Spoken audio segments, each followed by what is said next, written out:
Today we talk about how can you enable this sign or know how you can do that on your Truecaller app. So you just follow these ways, then it's going to work with you. So all you have to do, you just go here, you go above your photo profile, click on it here. So then it's going to take you to your profile, it's going to show for you like this. Then all you have to do now, just go above this sign, click on it here.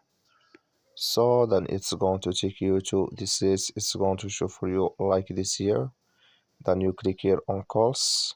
So then you come to next step here. Then all you have to do now, you just go down here. So you keep going down. So then you come here to missed call notifications. Just click in this sign. Like you see this color show for us, that's mean here missed call notifications enable with us now. That's all you have to do. That's all. Thank you for watching. Don't forget to support us by liking and subscribe.